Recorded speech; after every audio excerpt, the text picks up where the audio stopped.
आखिरी सांस तक यहाँ पे अडिग रहेंगे और प्रशासन हमारी बात क्यों नहीं मानेगा। कि हम मानते हैं अपनी संतान, लेकिन नहीं, मुझे इस तरह के अभिभावक बिल्कुल नहीं पसंद है। मैं व्यक्तिगत रूप से अपनी संतान विद्यालय कैंपस में आचार संहिता लागू कर दी गई है। साथ ही विश्वविद्यालय प्रशासन की तरफ से पहले ही बता दिया गया।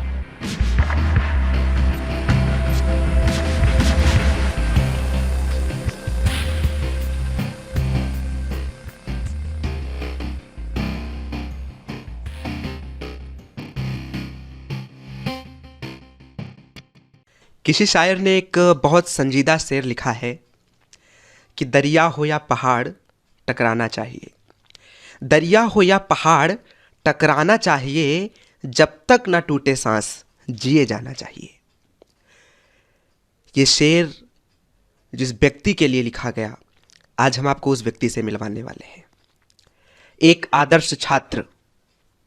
अगर छात्र जीवन से इतर हट करके बात करते हैं तो एक अच्छे राजनेता, राजनेता से आगे बढ़ते हैं तो एक अच्छे व्यवसायी, और अगर उनके निजी जीवन की तरफ नजर दौड़ाएं तो एक अच्छे प्रेमी। हमारे साथ इलाहाबाद विश्वविद्यालय के जाने माने चेहरे ऋषभ द्विवेदी जी हैं। आज हम इनके बारे में बात करेंगे। सबसे पहले तो आपका बहुत बहुत स्वागत है आज के इस सेशन में।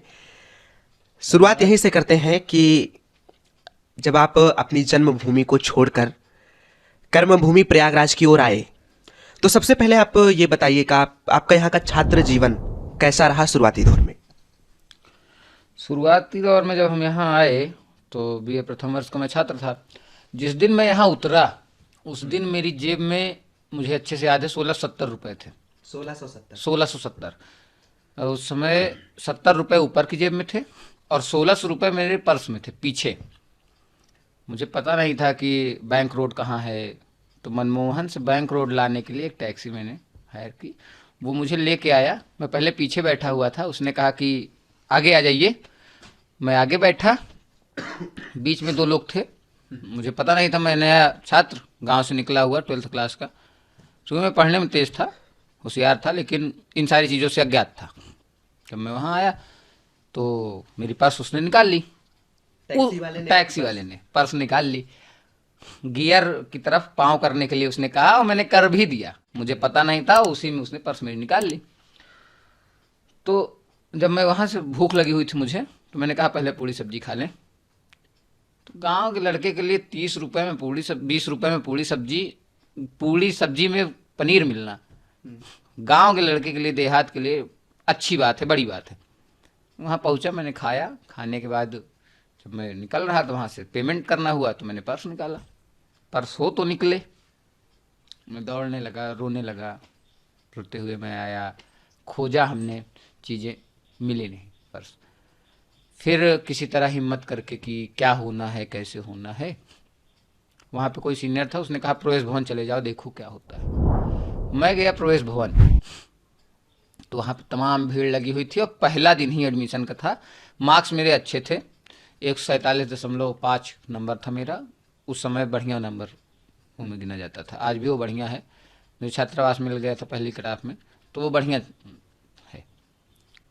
वहाँ पहुँचा तो मुझसे सब्जेक्ट वगैरह लिखाए, पेपर सबमिट हुआ। तो किसी सीनियर, बहुत से छात्र नेता वहाँ पे थे, तो उनसे हमने बोला कि सर ये दिक्कतें हैं। तो उन्होंने कहा ठीक है, पैसे कल जमा कर देना, परसों जमा कर देना अपना, अभी एडमिशन के लिए स्लॉट तो बुक कर लो। तो वहाँ पे जहाँ एडमिशन काउंटर है उसके दाईं ओर, जहाँ से अंदर घुसते हैं प्रवेश भवन में, वहाँ पे एक नीरज सर बैठे हुए थे। नीरज पांडे सर KPUC छात्रावास के एक सीनियर हैं और अभी रिसर्च स्कॉलर रहे हैं। बहुत फेमस यहाँ पे प्रोफेसर हैं, उनके रिसर्च स्कॉलर हैं। फिलॉसफी के बहुत फेमस रिसर्च स्कॉलर हैं, प्रोफेसर हैं, नाम है ऋषिकांत पांडे सर। उनके अंडर वो रिसर्च करते थे। उस समय ऋषिकांत पांडे सर ही हेड थे एडमिशन के।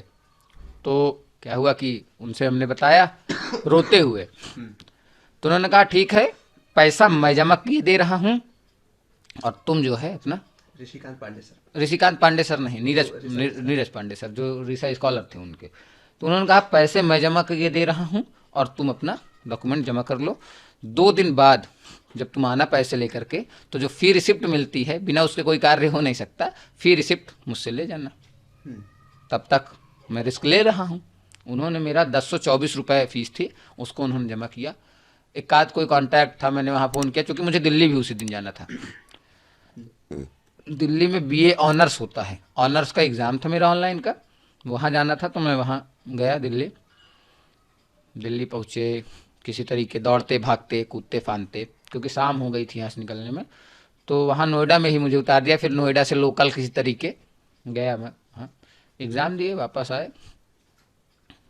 शुरू में तो चाचा है मेरे यहीं पे, तो उन्हीं के यहाँ रहना हुआ। नैनी क्षेत्र है, उसी क्षेत्र में कारण आश्रम है कोई सा, उसी में वो प्रिंसिपल है उस स्कूल के, तो वहाँ पे रहना हुआ मेरा। उसके बाद फिर मैं चढ़ के आता था, जाता था, चीज़ें थी। पहला दिन जो मेरा कैंपस का था, उसमें मैंने फिल्में देखी हुई थी, गांव का लड़का था, तो उसमें स्लीपर्स पहन के सब आ रहे हैं और चश्मे लगा करके आ रहे हैं, हीरो बने हुए, कूल बने हुए हैं। तो मैं भी कूल बनने के लिए, हीरो बनने के लिए प्रयास करने लगा। चप्पल पहन करके मैं आया। पहले दिन मैं चप्पल पहन करके, क्योंकि मेरे पास जूता था, ऐसा नहीं था कि जूता नहीं था, लेकिन वो हीरो बनने के लिए, कूल बनने के लिए चप्पल पहन करके, चश्मे लगा कर। एक चश्मा मैंने लगाया हुआ था और एक बैग में था। अरे क्या बात है। हाँ जी, मैं इंग्लिश डिपार्टमेंट, जिसकी मेरी क्लास थी, मैं जब geography, English literature, medieval history और ज्योग्राफी मेरा सब्जेक्ट था। सबसे पहले इंग्लिश की क्लास होती थी, उसके बाद फिर ज्योग्राफी की होती थी और फिर मिडवल की होती थी। मुझे तीनों का टाइमिंग नहीं पता था, तीनों के गलत टाइमिंग में पहले दिन पहुंचा था। 11:40 पे मेरी ज्योग्राफी क्लास थी, 11:40 पे मैं इंग्लिश डिपार्टमेंट में था। उसके बाद 2:10 की क्लास मिडवल हिस्ट्री की थी। वहाँ पे प्रोफेसर हैं तिवारी सर, योगेश्वर तिवारी सर, उनकी क्लास थी, तो मैं वहाँ गलत पहुँचा। अच्छा, यहाँ क्लास से भगाने वगाने का तो कोई सीन है नहीं, लेट आए तो वापस हो जाइए? कोई दिक्कत नहीं है। उस समय तो बहुत ज़्यादा नहीं था। हाँ, आप आए हैं, शांति से पीछे साइलेंटली जाकर के बैठ जाइए, हल्ला मत मचाइए, टीचर की निगाह में ही मत आइए, ऐसा भी था। या टीचर जब चश्मा उस्मा लगा के आएंगे तो निगाह में तो आ ही जाना। हाँ, तो चश्मा क्लासेस में थोड़े लगाते थे, कैंपस में लगाए थे चश्मा। ये थोड़े था कि क्लास में चश्मा लगा करके जाना है। मैं बैठा हुआ था, चूँकि स्कूल में हम हेड बॉय थे अपने, मतलब स्थिति ठीक थी। 94% 10th में बना था, 12th में 89% बना था, तो I was the hero in my school over there. तो वही यहाँ भी था। तो टसन तो था ही कि मैं पढ़ने में तेज हूँ, तो मैं किसी से दबूंगा नहीं, और सारी चीज़ें। मैं बैठा हुआ था, गया मिडवल हिस्ट्री डिपार्टमेंट, तो योगेश्वर सर का चैम्बर है, उसमें दोनों तरफ, एक तरफ योगेश्वर तिवारी लिखा हुआ है और एक तरफ उर्दू और इंग्लिश में लिखा हुआ है योगेश्वर तिवारी, एक तरफ हिंदी में लिखा हुआ है। बाहर मैंने टाइम टेबल देखा, 2:10 से योगेश्वर तिवारी सर क्लास। मैं इतना बेवकूफ़ लड़का कि पहुंचा Yogeshwar Tiwari sir, senior professor, मैं उनके पास पहुंचा और मैंने उनसे कहा, सर योगेश्वर तिवारी सर का कमरा, योगेश्वर तिवारी का कमरा कहाँ है? तो उन्होंने मुझसे कहा, स्पीक इन इंग्लिश। तो मैं कॉन्वेंटियन था, तो हमने कहा, sir where is Yogeshwar Tiwari sir's room. अचानक से याद आया कि सर भी कहना है, where is Yogeshwar Tiwari sir's room. तो उतने में ही मेरे ही बैच की एक लड़की और एक लड़का दूसरे गेट से एंट्री करते हैं, विदाउट मे आई कम इन बोले। योगेश्वर सर भड़क गए, उनको करीब 20 मिनट डांटा दोनों को, और वो दोनों बैचमेट अभी भी मेरे हैं, क्योंकि अभी पढ़ते हैं क्लास में ही। सुरभि पांडे है और उसके बुआ का बेटा है, एक लड़का है हिमांशु है, बुआ के बेटे का नाम मैं भूल गया हूँ, चूँकि सुरभि क्लासमेट है तो इस वजह से याद है। और जो लड़का है वो एनसीसी में चला था, और मेरा उसका कोई सब्जेक्ट मैच नहीं करता, ज्योग्राफी को छोड़ करके, और हम इंग्लिश मीडियम में पढ़ते थे, हिंदी मीडियम में पढ़ता था, तो उतना कुछ नहीं था। उसको इतना डांटे योगेश्वर सर कि रोवासे हो गए दोनों। मुझे लगा कि यार अब मेरा नंबर लगना है, और उससे पहले योगेश्वर सर हमको बोले थे सिट डाउन। मैं बैठा हुआ हूँ, सुन रहा हूँ कि अब मेरा नंबर कब लगेगा, डांटने किसी भी समय डांटने का नंबर लग सकता है। एक तो ये, दूसरी चीज कि मैंने प्रोफेसर पूछा है where you is Yogeshwar Tiwari sir's room है, उन्हीं से पूछ रहा हूँ कि योगेश्वर तिवारी सर मिलेंगे कहाँ, और वो हमें बोले बैठ जाओ। 10 मिनट बाद जब उनको डांट चुके, वो लोग गए, कहे निकलो, गए तो मेरे दिमाग में एक खड़ूस अध्यापक की जो छवि होनी थी वो बन चुकी थी। मैं बैठा हुआ था डरा डरा सहमा सहमा, अब मेरा क्या होगा, अब मेरा क्या होगा। जो मेरी दूसरी सब्जेक्ट टीचर थी हिस्ट्री की, मैम बगल में ही बैठी हुई थी उनके, तो उन्होंने मुझसे पूछा नाम क्या है, तो मैंने कहा ऋषभ द्विवेदी मैम।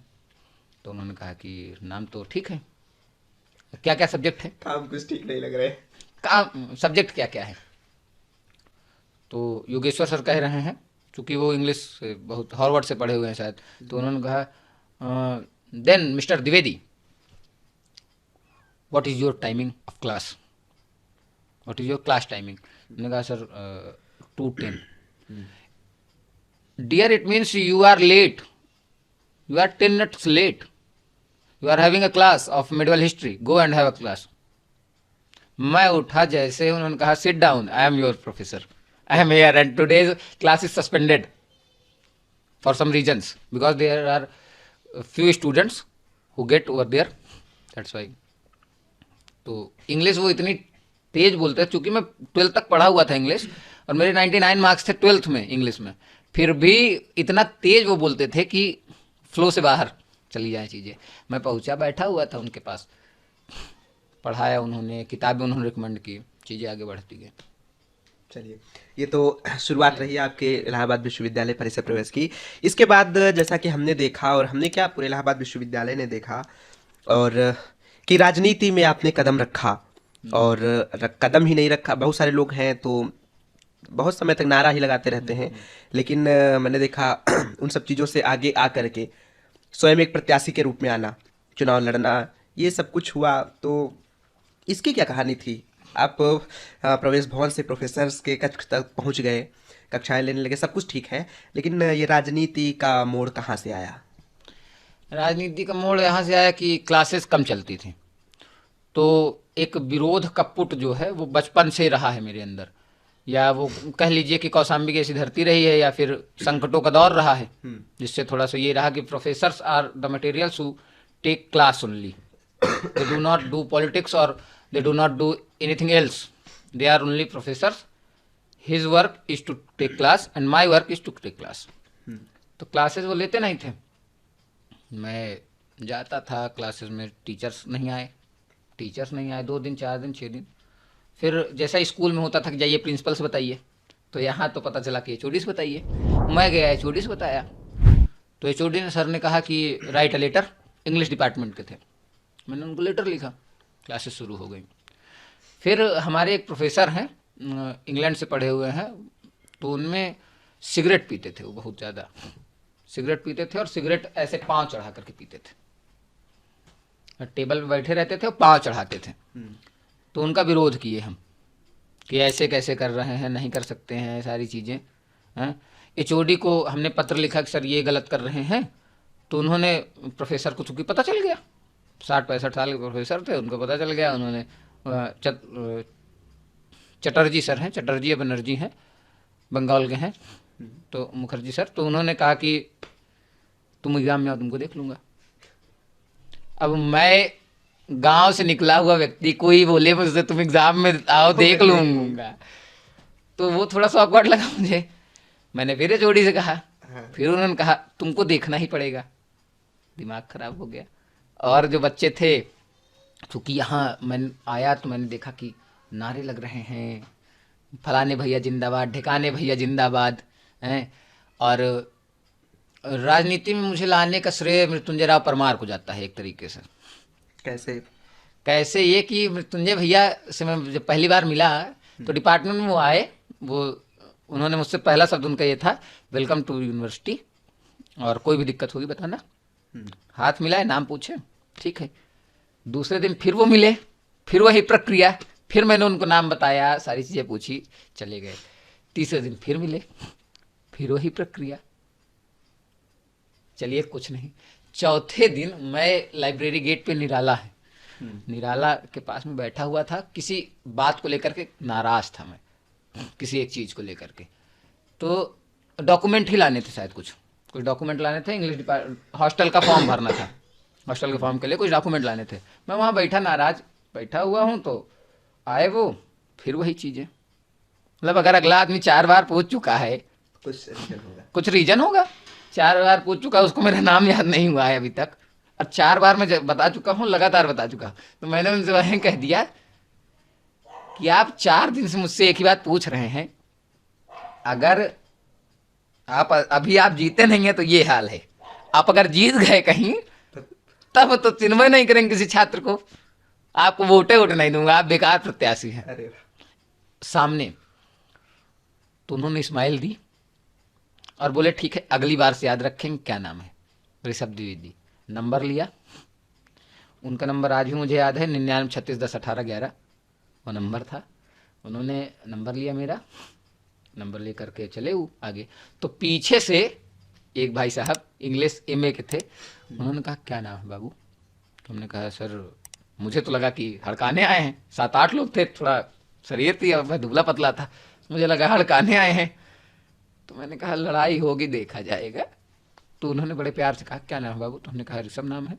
उन्होंने अपना नंबर दिया, यादव भैया थे, तो उन्होंने कहा कि नंबर लिखो, कोई भी दिक्कत होगी फ़ोन करना, और वो सीनियर है तुम्हारे, ऐसे नहीं बोला करते। तुमने कहा सीनियर है, नेता एक सीनियर है। तो कहा 2 दिन रुको, सब समझ जाओगे। खैर पता नहीं क्या होने वाला है। फिर 2-3 दिन देखे कि मृत्युंजय भैया अपना 4-5 लोग 3-4 लोग संघर्ष करते थे। तो फिर चुनाव आ गया उनका। फिर मैंने उनको उन्होंने एक दिन फ़ोन किया कि कहाँ हो बाबू? तो मैंने कहा कि मैं चाचा के यहाँ हूँ। तो उन्होंने कहा वहाँ से आने जाने में तो दिक्कत होती होगी। तो हमने कहा हाँ भैया दिक्कत होती है। तो उन्होंने कहा आओ एंझा 17 नंबर, सारा कपड़ा उपड़ा सामान वामान लेकर के आना। मैं समझ नहीं पाया, गया, और उन्होंने कहा कि अब यहीं रहो। कपड़ा उपड़ा लेकर के हाँ। कैसे? कपड़ा उपड़ा बैग वैग लेकर के, बैग में सिर्फ कपड़े ही थे, चूंकि चाचा के यहाँ आना था, सामान तो कुछ लाना नहीं था, सिर्फ कपड़े ही लाने थे। कपड़े उठाए चल दिए, झोला उठा के चल दिए, पहुंचे। मतलब उस समय तक इतना विश्वास हो गया था हाँ। कि एक फोन पर आप चले आए वहां से। हाँ, मृत्युंजय भैया मतलब पर्सनालिटी ऐसी है कि लगता है कि हाँ कुछ है, ठीक है। उन्होंने कभी मुझे गलत सलाह नहीं दी, कभी भी। तो क्या हुआ कि मिले मृत्युंजय भैया, तो अंदर आए हम, 17 नंबर में थे। तो कहा बैग यहीं रख दो और आज से यहीं रहना है, सुबह जाना है, पढ़ना लिखना है और खाना पीना है, मेस में खाना बोल दे रहे हैं, जाओ खाना पीना खाओ, सारी चीज़ें करो। मुझे लगा यार कुछ तो इसका चार्ज होगा, तो कोई चार्ज नहीं, सीनियर हैं, कोई वो नहीं। सभी लोग जिससे बताओ, कोई भी कोई कुछ पूछे तो बताता था मृत्युंजय भी एक साथ रह रहे हैं। तो भाई साहब रौला अलग, मृत्युंजय भैया मृत्युंजय भैया। कहने का मतलब वो जो गांव वाला टसन था, हाँ। तो वो अभी तक अलग अलग कारणों से बरकरार था। हाँ, अलग अलग कारणों से बरकरार था। तो मृत्युंजय भैया चुनाव उनका आया तो मैं लग गया कि वास्तव में मुझे उनके लिए लगता है कि वो बड़े भाई हैं मेरे। अभी थोड़े संबंध बहुत बेहतर नहीं है, लेकिन अभी भी बड़े भाई हैं। बड़े भाई उस समय लगा, तो उन्होंने चूँकि फाइनेंस किया मुझे कायदे से, दोनों कैंटीनों में बोल दिया कि ये भी जो खाए। मैं चूँकि नेता हो गया था क्लास का, फर्स्ट रूम में बैठता था, पढ़ने में तेज था। नेता हो क्या गया था? आप तो नेता बन के ही आए थे। वो नेता हटा कितनी देर के लिए यहाँ? पढ़ने के लिए मैं आया था, नेता बनकर नेतागिरी करने नहीं आया था विश्वविद्यालय। मुझे नहीं लगता था कि मैं नेता बनूंगा विश्वविद्यालय में, क्योंकि मैंने सुना था कि बहुत सारा धन लगता है, बहुत सारी चीज़ें होती हैं, और मैं नेता नहीं बन पाऊंगा, बहुत गुंडाई लगती है, बहुत तमाम तरीके की छवि सुनी थी। तो लगा नहीं कि मैं नेता बन पाऊंगा, मुझे नहीं लगता था कि मैं नेता हूँ किसी स्थिति में। तो उन्होंने सहयोग किया मेरा, धन मुझे वहाँ से मिलने लगा। एक दिन छात्रावास की लिस्ट निकली, मैं टेबल पे खड़ा हुआ था, एक लड़का दौड़ते हुए आया, बोला भैया आपका हॉस्टल हो गया है। मैंने कहा कौन सा? बोले हिंदू छात्रावास। हिंदू छात्रावास के लिए मैंने मन से मनाया था कि मुझे सारे मिले, हिंदू ना मिले। ऐसा क्यों? ऐसा इस वजह से कि मेरे अधिकतर दोस्त SSL में हो गए थे, एक चीज़। दूसरी चीज़, हिंदू उस समय शायद 2 सालों से बंद था, तो उसमें घासें उगी हुई थी। तो घास भाई प्रशासन आपको रहने के लिए देगा तो घास वास कटवा के देगा। वो एक छात्र फर्स्ट ईयर का 2 महीने पहले आया, उसको थोड़ा पता है, उसको तो लगा कि अपने आप सब कुछ करना है, घर है, दे दिए कमरा। तो गए, कुछ दिन SSL में रहे, करीब 6 महीने तक। राहुल मधेसिया मेरा मित्र है, 48 नंबर कमरे में, D ब्लॉक है, रहे। उसके बाद फिर हम लोग गए जो है हिंदू में। जिस दिन उस लड़के ने बताया कि हिंदू छात्रावास में आपको रहना है, जो लड़के उसी सीट के लिए रोज मार होती थी, मैं पहले 1 घंटे पहले ज्योग्राफी की क्लास में, चूंकि यार सिद्दीकी सर बड़े प्रोफेसर हैं, अनुपम पांडे सर की क्लास में खड़े होने का स्थान नहीं होता है, उनके UPSC के भी लोग आते हैं, करने के लिए, तो मैं पहले ही बैग एक घंटा पहले बैग रख देता था। जैसे ही इंग्लिश क्लास खत्म हुई 9:40 पे मैं आ गया, 10 बजे यहाँ और 11 से क्लास है, आ जाता था तो रख देता था। तो उसके लिए जो मार होती थी कि मैं बैठूंगा, जो पहले ही पहुंच जाए वही बैठे लड़का। उस दिन के बाद मैं सीट पे आऊं ना आऊं, लेट रहूं पहले रहूं, उस सीट पे कोई नहीं बैठेगा। वो जगह खाली रहती थी वो, इसलिए क्योंकि अब हम हिंदू छात्रावास के हिंदू छात्रावास। तो मैंने सोचा यार इतनी ज्यादा क्षमताएं, इतनी शक्तियां, कैसे और क्यों। फिर मुझे पता चला कि एक हॉस्टल यूनिटी नाम की चीज़ है, जिसमें आपको 80 भाई 100 भाई मिलेंगे आपके, जो आपके लिए हर किसी स्थान पे खड़े रहेंगे। चाहे आपको चोट लगेगी तो वो खड़े रहेंगे, आप भूखे रहेंगे तो आपके भोजन की व्यवस्था वहाँ करेंगे। बड़े भाई हिंदू छात्रावास के बहुत सारे थे, उन्होंने मेरी बहुत मदद की, हर समय खड़े थे साथ में। पहला फ्रेशर्स था हम लोगों का ज्योग्राफी का। उस फ्रेशर्स में गए थे, बादल सिंह बाहुबली और श्वेतांग प्रताप सिंह सर लोगों ने करवाया था वो बढ़िया से। उसी में मेरा एक बैचमेट था आलोक राय, उसका विवाद हो गया किसी मामले को लेकर के। अपना विवाद क्या हो गया, उसमें कोई था किसी अन्यत्र से, तो विवाद हो गया।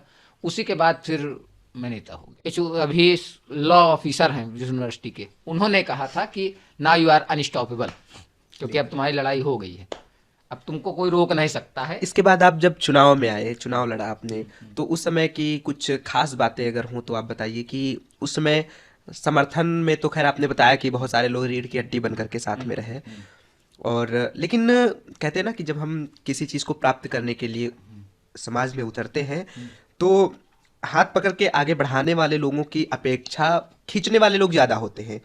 तो ऐसी घटनाएं उस दौरान जो घटित हुई हों, जिन्होंने आपको ऐसा महसूस कराया हो कि नहीं ये नेतागिरी हमारे लिए नहीं है, हम नहीं कर सकते, या कहीं ऐसा लग रहा हो कि नहीं मुझसे ये नहीं होगा वगैरह वगैरह, तब कहने का मतलब निराशा अगर किसी मोड़ पर आई, या ऐसा लगा कि कोई आपके साथ चीट कर रहा है, वो चीज़ें आप थोड़ा बताइए। चुनाव लड़ने की कहानी, पहली चीज़ तो बड़ी दिलचस्प है। संस्कृत डिपार्टमेंट के पास हम लोग खड़े थे, एग्ज़ाम नहीं था हम लोगों का, फिर भी हम लोग आए थे अपने बैचमेटों के लिए, ठीक है, 10-12 लोग हम लोग आए थे हॉस्टल से, और बाकी और बैचमेटों का एग्ज़ाम था। मेरे सब्जेक्ट का एग्ज़ाम नहीं था, एग्ज़ाम हम लोगों का भी चल रहा था। हम लोग आए थे ऐसे ही कि चलो ठीक है विश्वविद्यालय चलते हैं, आए थे। तो प्रॉक्टर सर आ रहे थे, रामसेवक दुबे। मुझे नेता बनाने में सबसे बड़ा हाथ अगर किसी व्यक्ति का है तो वो है रामसेवक दुबे, क्योंकि ना वो बार बार मुझे नोटिस देते और ना मैं नेता बनता। जो फ्रेशर्स का कमाल था लड़ाई झगड़े का, वो तो था ही ना। ये भाई साहब मुझे बार बार नोटिस देते, ना इन्होंने कहा होता संस्कृत डिपार्टमेंट के सामने कि तुम्हारी औकात नहीं लड़ सकने की। मैं खड़ा हुआ था तो आए, तो चूंकि मैं उससे पहले 4-5 धरने दे चुका था, आंदोलन कर चुका था हॉस्टल के लिए, क्लासेस के लिए और तमाम चीज़ों के लिए, लड़ाई झगड़ों के विरोध के लिए, छेड़खानी का भी हुआ था एक कार्य, तो उसमें मैंने विरोध किया था, वो सारी चीज़ों को लेकर के। और चूंकि पढ़ने में तेज था ही, छात्र मिल गए थे, 3175 की बैच थी, मजबूत लोग थे हम लोग संख्या में, शारीरिक बल में नहीं, संख्या में। हॉस्टल भी था तो करीब 14-15 लोगों का, हम लोगों का सेम सब्जेक्ट सेम टाइमिंग पे, तो सेम सब्जेक्ट सेम टाइमिंग, तो सब लोग हॉस्टल से एक ही टाइम पे निकल रहे हैं, तो 15 लोग तो साथ चल ही रहे हैं हर समय। खड़ा था मैं, तो वो आए, मैंने पाँव छुआ, तो उन्होंने कहा क्यों ऋषभ यहाँ क्यों खड़े हो? तुमने कहा कुछ नहीं सर, ऐसे ही खड़े हैं, आज बैचमेटों का पेपर था। तो कहा नेता बनने आए हो? तो मैं उस समय बहुत गुस्सैल हुआ करता था, और गुरुजी तो अलग लेवल था उनका, बोले कि नेता बनने के लिए एक औकात चाहिए ऋषभ, नहीं हो सकता तुमसे, नहीं है तुम्हारी। बगल में मेरे किशन पंडारक खड़े हुए थे, मेरे मित्र हैं, अभी जेएनयू में पढ़ रहे हैं। उन्होंने तुरंत कहा आलोक, सूरज, कल ये जो सामने दिख रहा है हिंदी डिपार्टमेंट बड़ी सी वॉल है, 10 बाई हमको लगता है 15 बाई 20 की है वो, इसमें 15 बाई 15 का लगेगा पोस्टर सब का, जिसमें देखते हैं कौन रोकेगा। चुनाव कल से लड़ेंगे। मेरे तो निराशा ही थी कि यार ऐसा बोल दिया एक अध्यापक, और ऊपर से ये मेरे मित्र कह रहे हैं लड़ना है, बेइज्जती हो गई। और मेरी बेइज्जती को सूरज थे, सूरज पासी अभी भी हैं, किशन पंडारक हैं, राहुल मधेसिया हैं, अभी भी ये लोग हैं, प्रवीण हैं, सुदर्शन हैं, ये लोग मतलब साथ में खड़े थे, और बेइज्जती हो गई, मतलब पूरी लॉबी की एक तरफ से एक तरीके से बेइज्जती हो जाना। तो उनका मित्र ही या जो लीड कर रहा है वही, उसको कह देना तुम्हारी औकात नहीं है। वो बात मुझसे ज़्यादा मेरे मित्रों को लग गई, क्योंकि मुझे पता था कि मेरी वास्तव में औकात नहीं है, धन मैं नहीं जुटा पाऊंगा।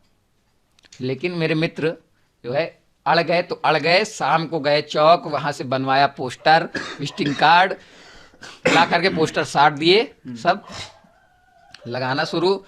मेरे पास कोई पैसा नहीं है, फोटो खिंचाने तक का पैसा नहीं था। यहाँ तक कि मैं कमरे में लेटा हुआ था, 3 साढ़े 3 बजे हुए थे। तो ये हुआ कि अच्छा लॉन्च करना है तो एक फ़ोटो तो कम से कम अच्छी हो। मेरे पास अच्छी फ़ोटो तक नहीं थी। तो किशन ने मुझको 500 की नोट दी और कहा कि जाओ पहले फ़ोटो खिंचाओ, काम नहीं रुकना चाहिए। अच्छा, सवाल यहाँ पर ये उठता है कि उस समय तो बहुत बुरा लगा कि एक अध्यापक ने हमसे ये कह दिया कि तुम्हारी औकात नहीं है, और उसके चलते उसके चलते जो स्वाभिमान होता है उसको इतनी चोट लग गई, यहाँ तक कि मित्रों को भी, कि आप राजनीति के क्षेत्र में एकदम सक्रिय रूप से उतर गए चुनाव लड़ने। अच्छा, आज मैं जब सामाजिक कार्यकर्ता था, आज राजनीतिक नहीं था, आज राजनीति जब करना भी नहीं चाहता था। आज जब इतना समय बीत गया है और आप प्रतिष्ठित और स्थापित नेताओं में से एक गिने जाते हैं, तब आप इस मुकाम के लिए, एक स्थापित राजनेता होने का जो मुकाम है, इस मुकाम के लिए अगर रामेन सर की तरफ, रामसेवक दुबे सर की तरफ देखते हैं, तो आज आप उनको आभार देना चाहेंगे, क्या कहेंगे? मैं रामसेवक दुबे सर और राहुल शुक्ला हमारे प्रिंसिपल रहे स्कूल में, उन्होंने भी मतलब कोई भी कार्य हो तो ऋषभ ही किए हैं, ऋषभ के ही लोग किए हैं, क्योंकि ऋषभ अपने लोगों के लिए खड़े हो जाते थे तब भी और अब भी, और भविष्य में आने वाले समय में भी खड़े रहेंगे।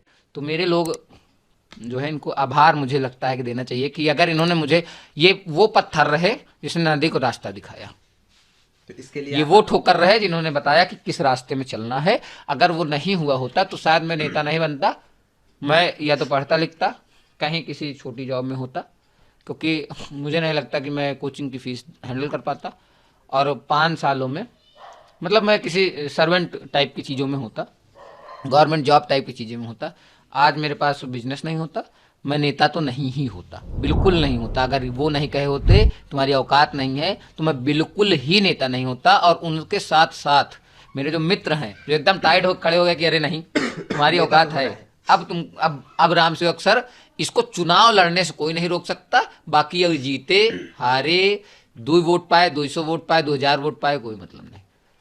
तो ये एक यात्रा, एक छात्र से एक छात्र नेता बनने की, आपने अक्सर सुना होगा कि नीम कड़वी होती है लेकिन फायदेमंद होती है। इसका एक जीता जागता उदाहरण ऋषभ द्विवेदी जी का एक छात्र नेता के रूप में स्थापित होना है। अगर उस दिन इन्होंने, जिन प्रोफेसर साहब का इन्होंने नाम लिया, रामसेवक दुबे सर, उनके द्वारा दी गई नीम की पत्ती कि नेता बनने के लिए एक औकात होनी चाहिए, इसको अगर उस दिन इन्होंने अपने मस्तिष्क में ना बिठाया होता, अगर ईगो पे ना लिया होता, स्वाभिमान इनका अगर उस दिन चोटिल ना हुआ होता, कहने का मतलब अगर इस टिप्पणी से ये गंभीर ना हुए होते, तो शायद ये आज एक स्थापित छात्र नेताओं में ना गिने जाते।